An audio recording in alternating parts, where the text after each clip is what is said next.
রানী ধারাবাহিকে আজকের পর্বে আমরা দেখতে পাবো যে রানী দেবকে আর রিতমকে বলে আজকে রাতে আমাকে একটু বেরোতে হবে। আনিশাদির খুব স্বপ্ন না দুর্জয়কে বিয়ে করার, আর এই স্বপ্নটা আমি দুঃস্বপ্নে কিভাবে পরিণত করতে হয় দেখ। তারপরে কিন্তু দেব বলে যা করবি কিন্তু খুবই সাবধানে।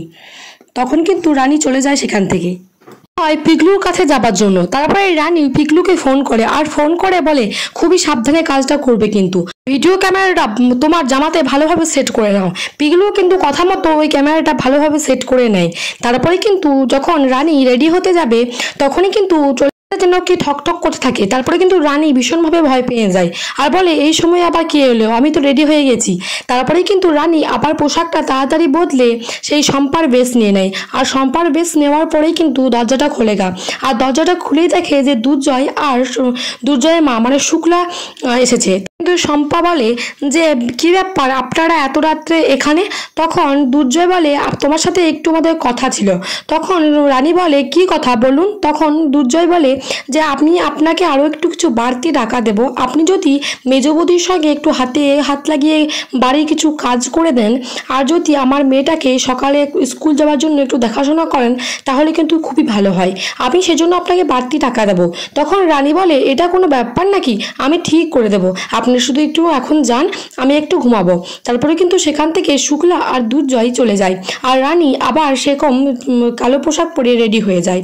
ওদিকে কিন্তু আনিশা চলে আসে পিকলুকে টাকা দেওয়ার জন্য। পিকলুকে বলে দিয়েছে যে আনিশার সাথে অনেকক্ষণ কথা বলতে, কারণ তাড়াতাড়ি রানী যদি একটু পৌঁছাতে দেরি হয়ে যায় সেজন্য আনিশার সাথে অনেকগুলো কথা বলতে থাকে পিকলু। বলতে থাকে আনিশা যে এই নাও তোমার 2 কোটি টাকা, তুমি চেয়েছিলে না, একবারে ক্যাশ সমেত আছে, পারলে টাকাটা গুনে নিও।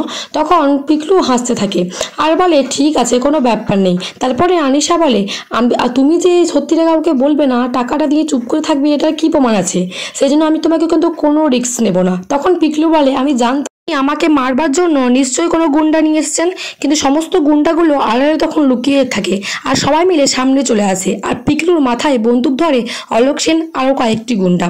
তখনই কিন্তু ফোনে যে জামাতে ছিল সেখানে কিন্তু সমস্তটা রেকর্ড হতে থাকে।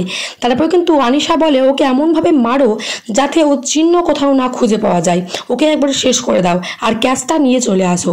তারপরে যখন পিকলুকে মারতে যাবে তখনই সেখানে চলে আসে রানী, আর রানী এসে পরে সবাইকে কিন্তু বেধাক্কা মারে। তারপরে বেধাক্কা মারার পর সেখানে গুন্ডাগুলো সমস্ত চলে যায়, কিন্তু আনিশা তার আগে চলে গেছে এবং সমস্ত কিছু রেকর্ড হয়ে থাকে। তখন পিকলু বলে রানী তোমার প্রশংসা করলে বোধহয় কম হবে, তোমার জবাব নেই রানী। তবে এই দেখো সমস্ত এটা ভিডিওটা হয়ে আছে, তাহলে এটা পুলিশের হাতে তুলে দিই আমরা দুর্জয়ের হাতে। তখন রানী বলে না এখন না, আরও কিছুদিন আমাদের অপেক্ষা করতে হবে, এখন যদি আমরা এটা তুলি তখন আনিশাদির বিরুদ্ধে সমস্ত সত্য একদম ন্যায্য প্রমাণ জোগাড় করতে পারবো না, সেজন্য কিন্তু আমার দিকে আরও শিওর হয়ে আরও ভালো প্রমাণ জোগাড় করতে হবে। তারপরে কিন্তু আমরা পুলিশের হাতে আর দুর্জয়ের হাতে এগুলো তুলে দেবো, যাতে আনিশাদি একবার জেল থেকে ঢুকলে আবার বেরোতে না পারে। তো বন্ধুরা এটা দেখতে পাবো আমরা তোমাদের রানী সিরিয়ালে আজকের পর্বে। ভালো লাগলে চ্যানেলটিকে সাবস্ক্রাইব করে পাশে থাকবেন পরবর্তী আপডেট পেতে।